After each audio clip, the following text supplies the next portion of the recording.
you! Today I'm going to be doing my August wrap-up! I'm sorry this is so late. One, I accidentally deleted the footage of this and my TBR. I've also been so busy with school, so I'm sorry, but I'll try to be better next month.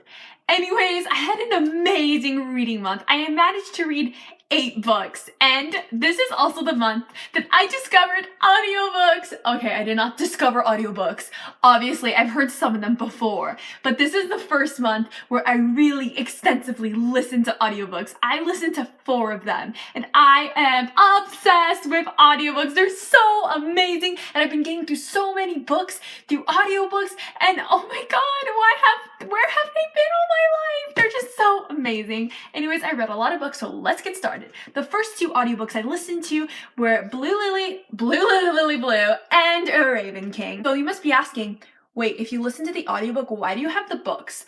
So the thing is, I started listening to Blue Lily Blue on the audiobook, and then I saw these at my library, and I was like, oh, I should check these out, because like, what if I missed something in the audiobook, and I can read it in the book? And that's exactly what I did.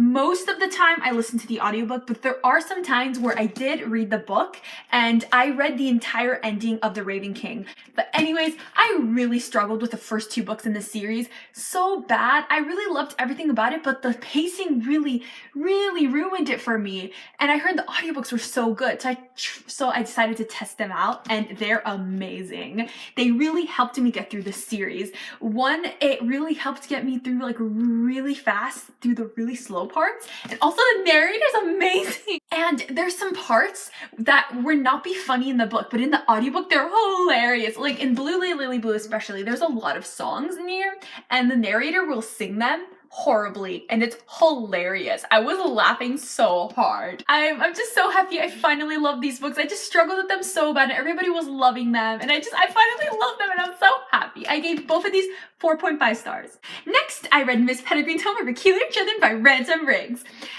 That was a mouthful. I read this with my book club, and I loved this. My favorite thing about this book is the way Ransom Riggs incorporates the vintage photographs. There's all these vintage photographs in this book, and they're all random, like they're not connected at all. Yet Ransom Riggs finds a connection between all of them and creates a story through them, and I loved that. This book was amazing, and it was so unique, and I loved it so much. I'm so excited for the movie. It's gonna be great. I gave this 5 stars, and I need book 2 like now. The ending of this was like, oh my god, I need to know what happens next. Next, I listened to an audiobook. I listened to the audiobook of Aristotle and Dante Discovered the Secrets of the Universe by Benjamin Illyri Songs. Yeah, sorry, that was a mouthful too. What's up all these super long titles, man? Anyways, if you are a Hamilton fan, check out this audiobook, because guess who narrates the audiobook? Lin-Manuel Miranda.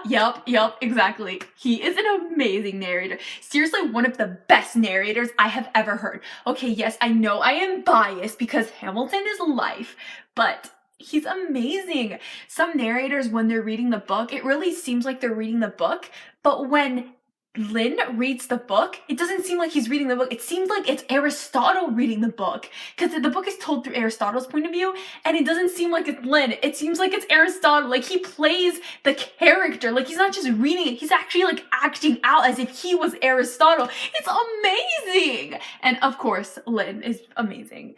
And this book is also about 2 Mexican boys, and I'm pretty sure most of you guys know that Lin-Manuel Miranda is Puerto Rican, and he knows Spanish. So there's a lot of Spanish things in this book. So getting him to do the audiobook was a really good idea, because he said all the Spanish words perfectly with a Spanish accent and everything. That was like a great idea. And also, this book was amazing.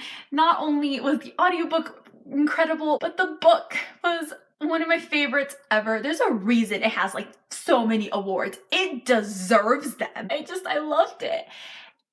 It tackles so many different topics. It tackles drugs, sexuality, growing up. It even has a little bit of a side plot of gangs, and being Mexican, what it is to be Mexican and be a minority, and it also has a little bit of racism and discrimination. It's just everything. It's just such an amazing book. It also tackles LGBT topics, because there is a gay romance in this book, and I love gay romance. Oh my god, it was so cute. Okay, the romance is nowhere overshadows the plot at all. It is not the main thing about the plot at all. But I loved it. It was so good. I gave this book 5 stars. I mean, come on. It was definitely one of my favorite books of August. Next, I listened to the audiobook of Finding Audrey by Sophie Kinsella. I'm gonna do a review about this book, so keep your eyes out for that. So I'm not really gonna talk about it that much, besides the fact that I gave this book 5 stars. Also, Finding Audrey is also an amazing audiobook. It's not as good as Aristotle and Dante, but I didn't know Sophie Kinsella was British, and guess who narrated the audiobook? A British person with a very thick British accent. And if you're like me and you're obsessed with England, go check out that audiobook, because like British accents are live, man. Yes. I mean, who doesn't love British accents? They're so cool. Like, I think all of us wish we had British accents. And the audiobook is really good too. Like, I loved it. And the story is just amazing. I loved this book so much. Definitely one of my favorites from August, maybe even the favorite from a year. Same thing with Aristotle and Dante. Next, I participated in a readathon and I failed miserably. School is just killing me. Like, ugh. I only finished 1 book during this readathon, and I only finished 1 challenge, which was read the first book in a series. The book I read for that was Rebel Mechanics by Shanna Swenson. So this book is an alternate history novel. It takes place in a world where America is still under British rule because the American Revolution did not happen. But there is a rebellion in this book, and it does have some parallels with the American Revolution. But besides those few parallels, it's pretty much its own thing. And I really love how Verity just kind of finds the rebellion by chance. Like, she doesn't go looking for the rebellion. She just kind of happens to get into it. And I really loved that. And also, this book is kind of a steampunk novel because it has a lot of cool machines and gadgets, and I loved them. If you're into steampunk and historical fiction, definitely check this book out because it was amazing. And I am so freaking pumped for book 2. Oh my god, this book was so good. I gave it 4 stars. It was amazing. I'm so excited. Next, I read Curse of the Sphinx by Raye Wagner. So I was sent this book through Booktube tours. Booktube tours are a promotional tour to get the name out for like indie authors and books coming out, or books that have already come out. There's gonna be a Facebook party and there's a giveaway for this tour, so definitely go and check that out. All the links are down below about the tour. So this book is about a girl who is a sphinx. She's a half lion, half eagle, and also human. Every month she turns into a sphinx, and she is on the run from the gods because they want to kill her. This book is centered around Greek mythology, which is pretty cool, and I love the world because Greek mythology is alive and well in this world. It's so cool. I really liked this book. I did have a few problems with it. I couldn't feel the romance. Like, it just wasn't working for me. I don't know why, because I'm a hardcore hopeless romantic. Like, I freaking love me some romance. But I wasn't feeling it in this book. I don't know why. But towards the end of the book, I was. And also, this book is so slow-paced. I'm not good with some slow books. This is one of them. The slow pace just really got to me. But besides all of those problems, I did really love this book, and I gave it 3.5 stars. And the last book, I actually did not finish this book in August, but I wanted to mention it anyway. That book is The Sun Also Rises by Ernest Hemingway. If you watched my TBR, you know that I was struggling with this book so much. I only read half of it, and I decided to DNF it because I hated what I read, and I just did not want to read more.